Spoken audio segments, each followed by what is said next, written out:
Hi, good evening, everyone.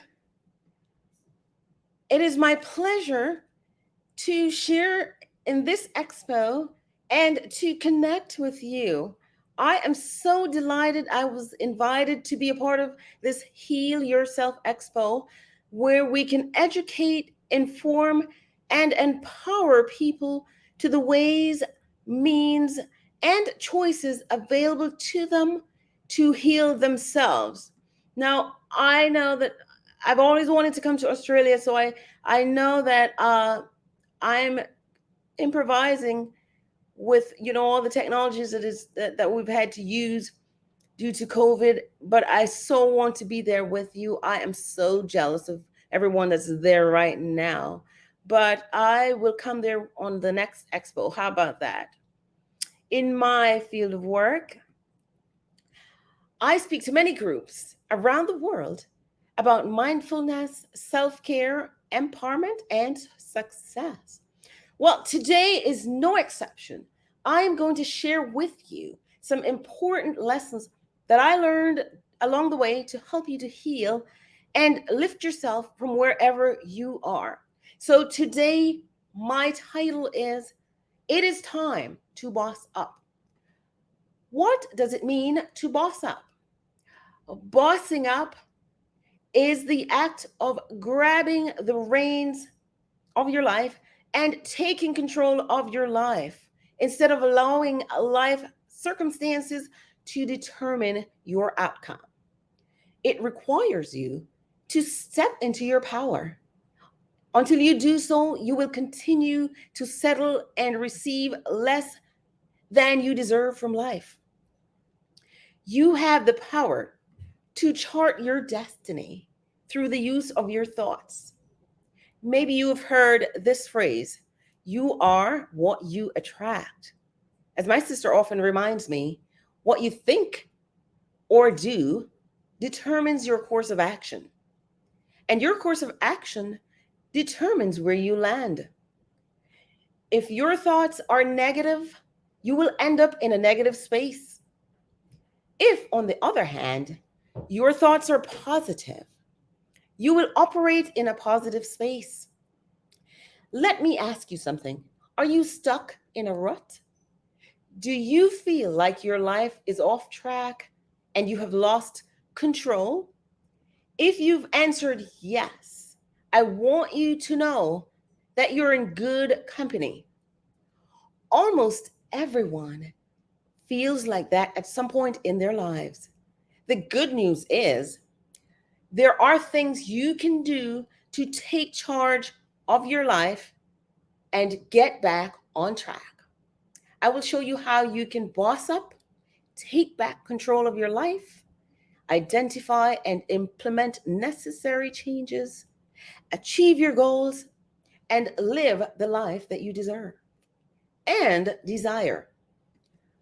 When I am done with this presentation today, you will learn how you can get out of your rut, get back on your track, and gain control over your life.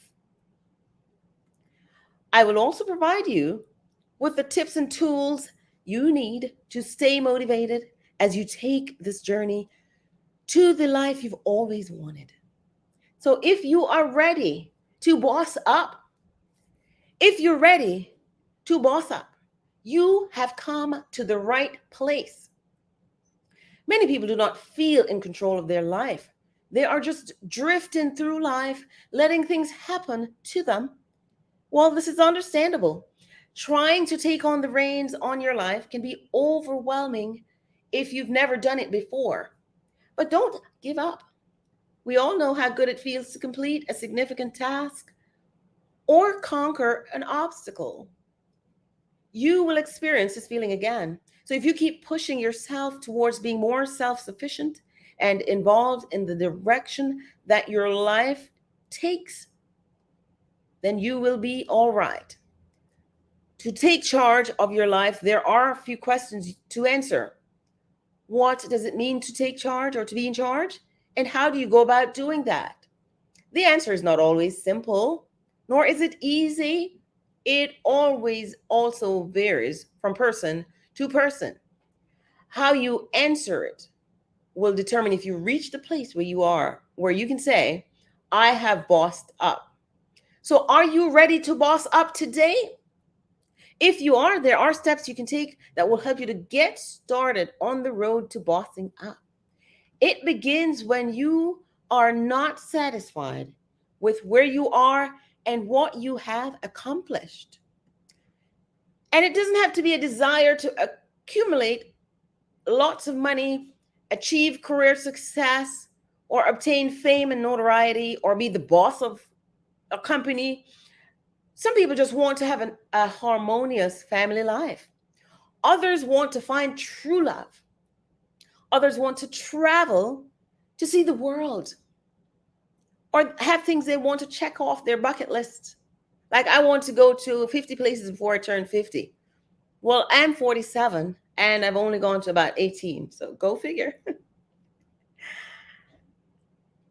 But there are those people who just want to develop the courage to stand up for themselves and speak up for what they believe in, no matter what it will mean to you. When I say I have bossed up, it begins when you realize that how you exist today is not how you want your life to continue. Once you arrive there, the next step is to decide that you are going to take charge of your life. That means you do something about it by developing a plan and executing that plan. I've met many people who have great plans that they have put out onto paper. But where they fail is in failing to execute or not executing at all. A great plan that is poorly executed or not executed at all is like a certificate of excellence that you hang on your wall. It looks impressive, but does absolutely nothing for you. As you begin executing your plan, you will discover that it's not always easy to take charge of your life.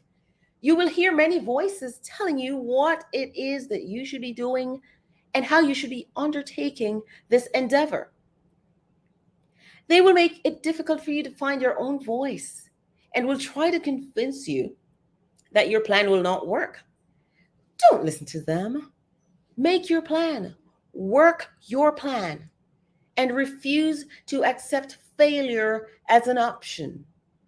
Develop your plan, because having a plan is important, especially if you feel like you're in a rut or you don't know what you want out of life. You might be thinking to yourself, I have no idea where I want to begin. Begin by being clear about your values and create a plan that is value driven, not the values of someone else. Be guided by your own values. Be clear about your values and ask yourself questions like, what is important to me? What do I want to be remembered for? And when I am no longer here, what would I want to be my legacy?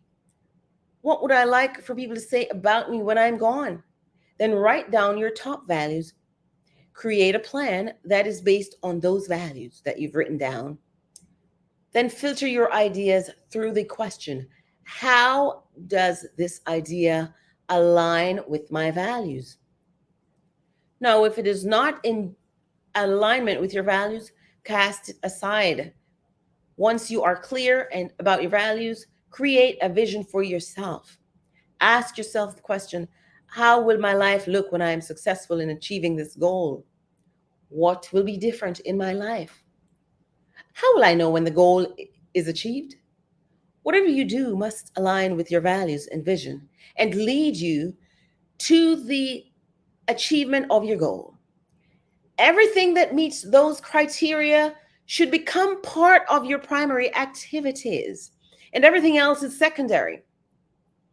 You may need to do some of the activities that classify as secondary to get to the primary ones, but focus your time, attention, and energy as much as possible on your primary activities.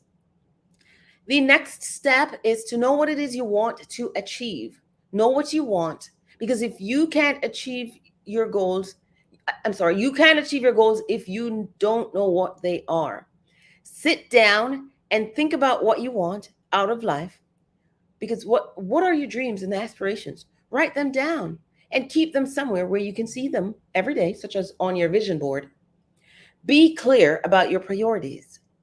Once you know what you want, you need to set goals to achieve them. We all want to be the best at something. For some, it's mastering a skill or acing a test. For others, it's being the life of the party or making everyone laugh. For others, it is financial success, career success, or obtaining a degree or designation. If you want to boss up and take control of your life, your priorities must be clear. Just while you're making those goals and setting those goals, don't forget to have some fun while doing that. Don't neglect loving yourself and making time for self care. To be the best version of yourself, you need to learn how to love yourself first. Too often we look to others for validation and forget that the only one who can make us happy is ourselves. You can become your own best friend and learn to love yourself from the inside out. Don't make the mistake of comparing yourself to others, because everyone alive is unique and special in his or her own way. And don't make the mistake of assessing people based on the social media they project. Most of it is not real. And if you measure yourself according to those images, you will always come up short. Someone once said, the grass might look greener on the other side, but it might very well be astroturf. Comparison only leads to insecurity and unhappiness. So don't compare yourself to others. Compare yourself to the best version of you that has shown up so far and look to exceed that version. It will be difficult sometimes for you to be the best anyone else, but you can always be the best you there is. How you live your dream is up to you, nobody else. You are the boss of your life. If you want to change something, change it. If you don't like something, don't do it anymore. It's as simple as that. You have the power to change, to choose how you want to live, and nobody can take that away from you. So, what are you waiting for? Start the journey today to being the boss of your life today. Here's a question for you. Have you ever felt like life is just one big exam that you always have to study for, but never seem to pass? That's how I used to feel in the past. But then I realized that life is what you make it, and decided to be the boss of my life. I remember when I had a travel business before COVID came around. And I one day I called the cruise line. It was one of the famous cruise lines, Carnival Cruise, I believe it was, because I wanted to make a change. And the person on the other end of the line said to me, you can only make that change if you are the agency, or you're the owner of the agency. And it felt so good to hear myself say, I am the agency. And we both chuckled. We laughed so hard. It was funny. It was funny. It was a great feeling to say that. But by telling you this story, it doesn't mean that you have to be a boss. That's not what bossing up means. Bossing up means to take control of your own life at whatever it is that you want to control. Remember that no matter what situation you're currently facing, there's always something that you can do to push forward with your day. Work on changing the situation for the better, or simply finding a way for it to work. You have probably tried many things. I've done so many things. I've tried it. And if it didn't work, I move on to something else that works out. Don't feel discouraged if your previous attempts at taking charge of your life have not been successful. Here are some tips you can follow to take charge of your life. Number one is to understand that we all experience bad times or times when we feel out of control. The problem is we allow this feeling to linger and it becomes chronic as time passes. That is why I keep this quote at the forefront of my mind. Hurt and pain is inevitable, but suffering is optional. I can't help the fact that I will experience pain or hurt or disappointment or betrayal from time to time. But I also understand that at that moment in time, I can choose to entertain misery or embrace joy. Maybe it never dawned on you before, but joy and misery is a choice. Even in the worst situation you face, if you look hard enough, you can find something that's going good in your life.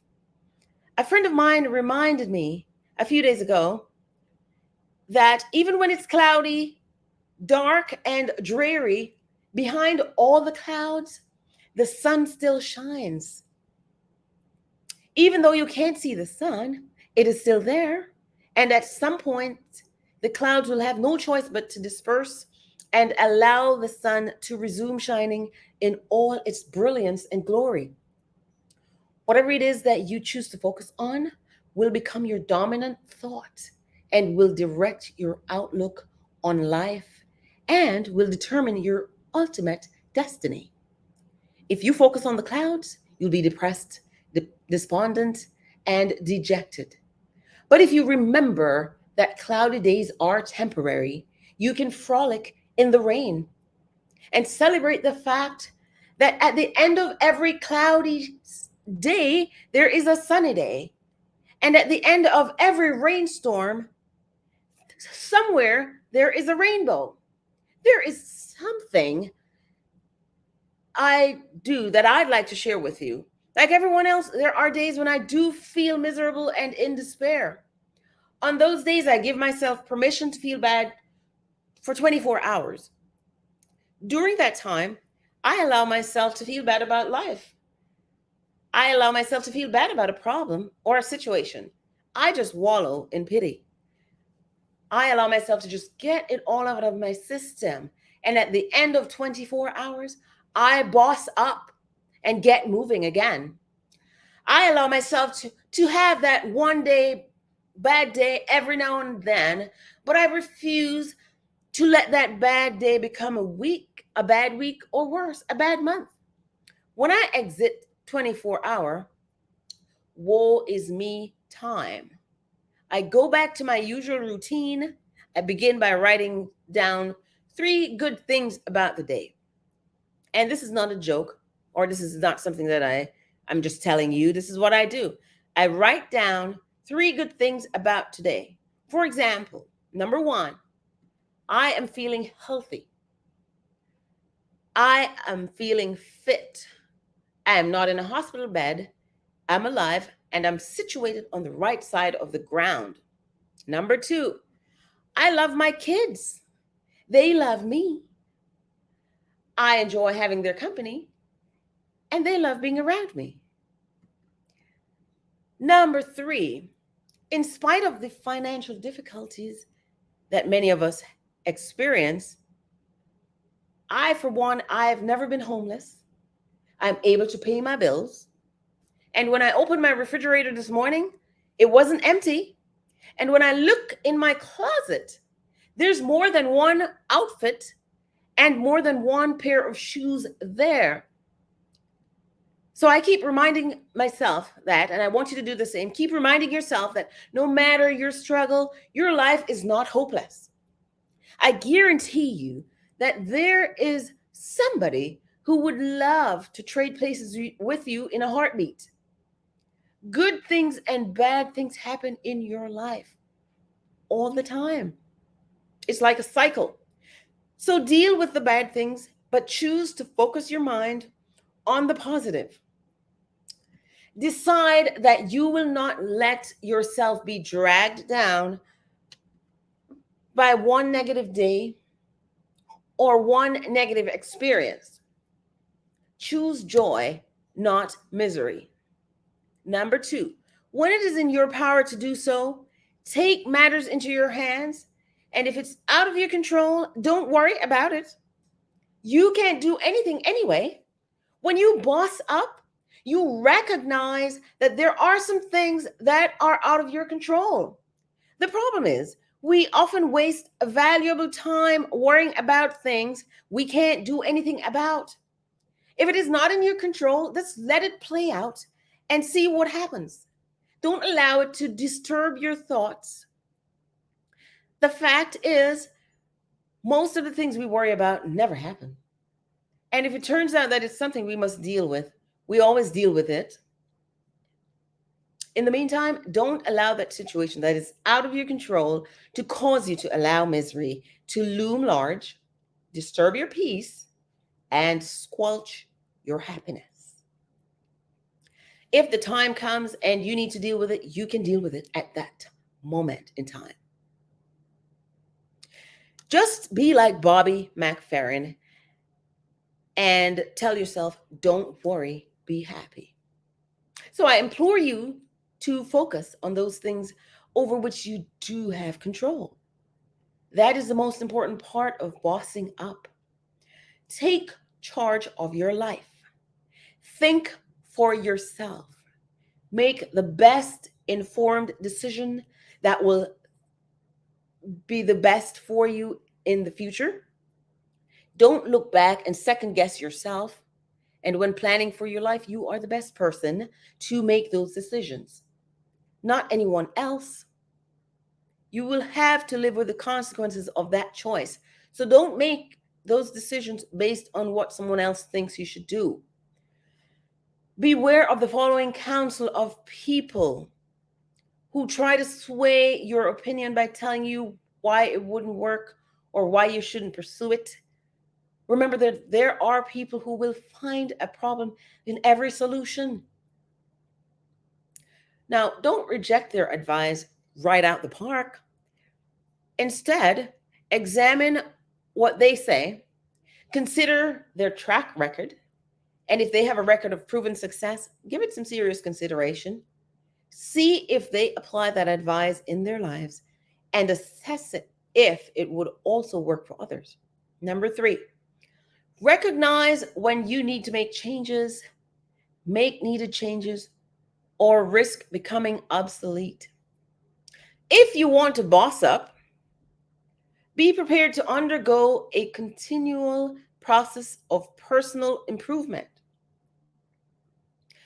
Achieving success requires a determination to be the best that you can be and the willingness to do what it takes to implement the change that needs to happen.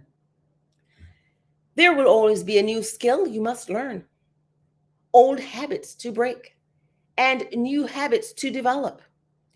Life is continually moving forward. Technology is constantly advancing. Information and knowledge are steadily and rapidly increasing. You don't have the luxury of standing still. If you stand still as life is moving forward, you are literally falling behind. As the title of one book states, what got you here won't get you there. If your desire is to boss up, it requires you to stay on the cutting edge.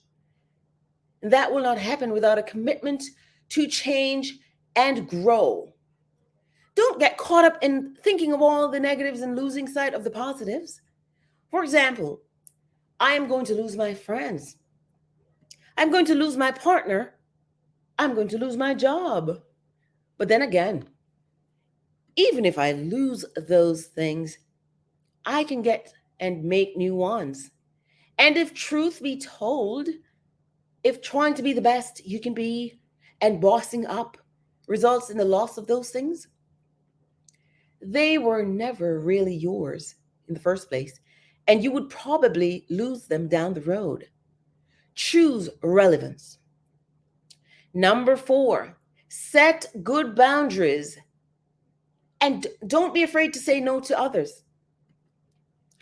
There are people who will assume that you are an unpaid asset that they have access to. Like my girlfriend, sometimes I call her for everything. Where to find this dress for my daughter, where to find that shoes for my son's party, or where to go to eat, where to do what, where to do everything. And she says, I'm going to start charging you. I mean, she says, everybody calls me for everything and I don't charge them. And I feel bad for it. So you know what? I'm telling you today, don't allow others to have access to you where they ask you to do everything that they can do themselves. They have no problem asking you to do things they can do for themselves. And it's not that they can't do it, they just don't want to.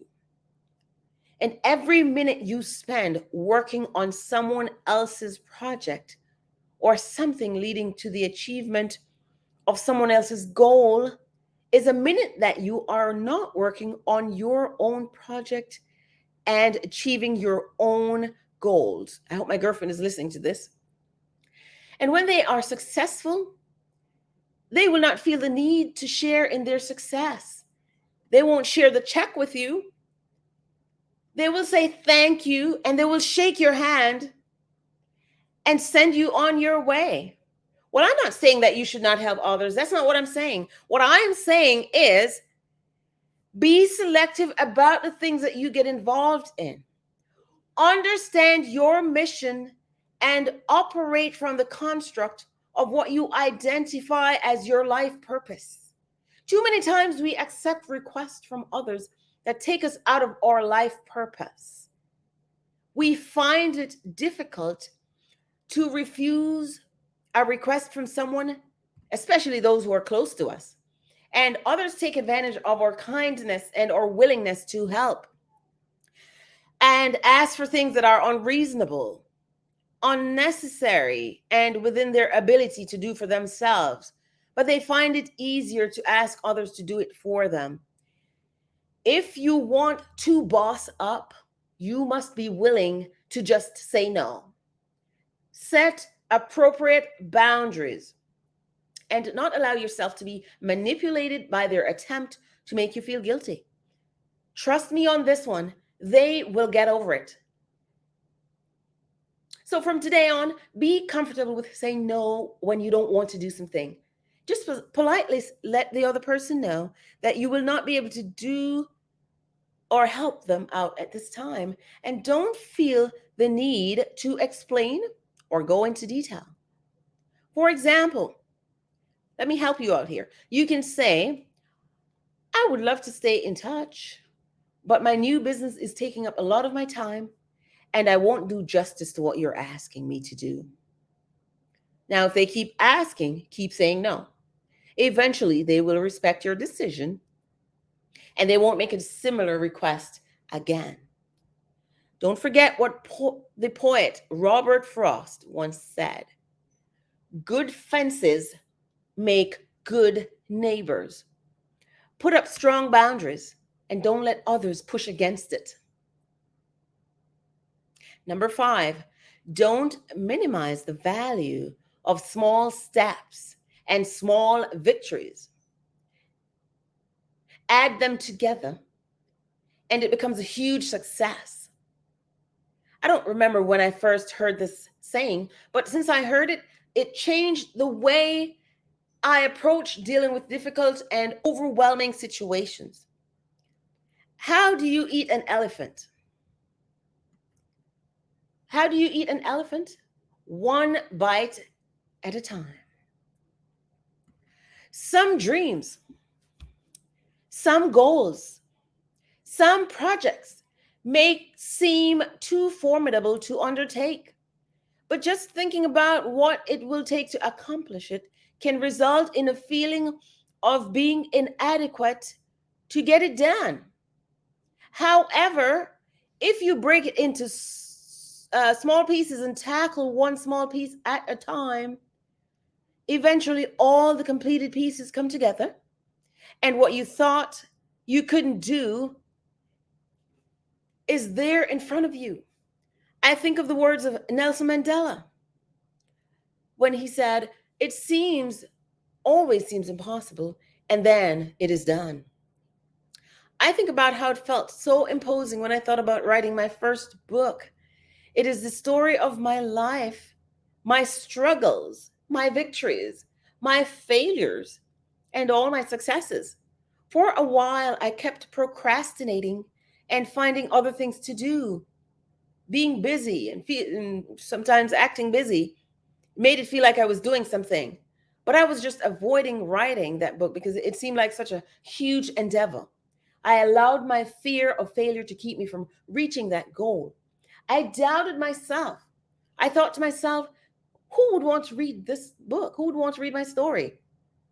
And so, all of what went on all those years, it took me 10 years to publish. One day, my friend reminded me that a book is nothing more than different parts put together.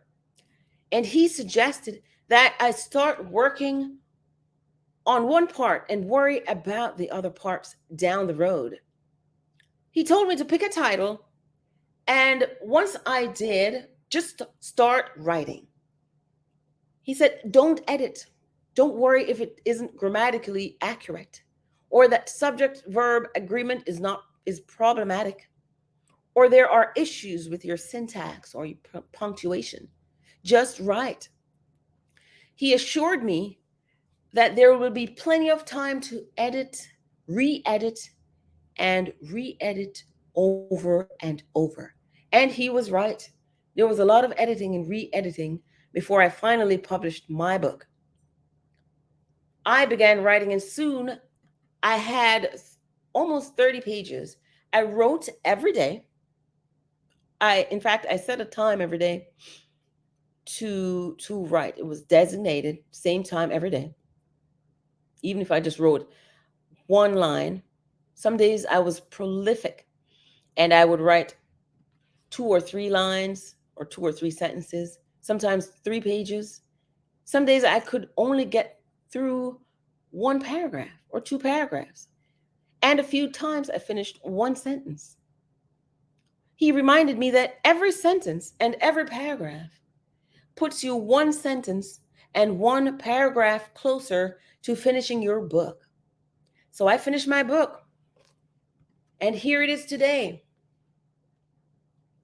Every single step that I took to get to where I am today. And my book can be found in many places: Amazon, Barnes and Noble, Apple, Kobo, a few places. And I'm just so delighted that I listened to my friend and finished the task, and I understood my assignment. So don't be afraid of trying to achieve big, hairy, audacious goals. This is a term that was first coined by authors Jim Collins and Jerry Porra. Dream big dreams and create goals that are so ambitious that they scare you. In fact, if it doesn't scare you, it isn't big enough. Break the goal down into smaller pieces and tackle small piece after small piece. So, my final steps or tips to help you boss up: number one, let go of the bad stuff. It is difficult to move your life forward while continuing to entertain the traumas of the past. Number two, before you can change your present unsuccessful patterns, you must first change your mindset. Number three, show up. And when you do, operate in a way that others can't ignore you even if they tried. Number four, hustle like your success depends on it. And it does. Be intentional in making self care a consistent part of your life plan. Smile. Go for little walks. Meditate. Take deep breaths, slow breathing. Yoga. Travel. Take yourself out to dinner if you're single, or to date your partner. Be consistent. Make it a consistent part of your life plan. Number 6, be patient with yourself. And remember that Thomas Edison didn't create a successful light bulb his first time out. It took over 1,000 prototypes for him to get the first successful bulb. Number 7, recognize when you should just retreat, reassess, and re engage, and when you should cut your losses, let go, and move on. No one is born the boss of their life. It's something you have to learn. And it starts with taking control of your destiny. At times, it will seem like an insurmountable task. Often, you will encounter procrastination, like I had for 10 years, that appears in the form of secondary activities. You find other things to do. You hide away from what you need to do, the primary activities. But getting involved in the secondary activities are an unconscious attempt to put off the difficult work required to accomplish many of the primary activities that you should be focusing on. It is also much easier to just go with the flow and let other people make decisions for you. But whether you make decisions for your life or you allow someone else to make decisions for you, the consequences, both positive and negative, are yours to live with. And finally, if you want to be happy and fulfilled, I implore you to boss up. Make your own decisions and take control of your life. Thank you so much for giving me this opportunity to share these values with you. And I hope that you will enjoy the rest of the expo. Thank you once again.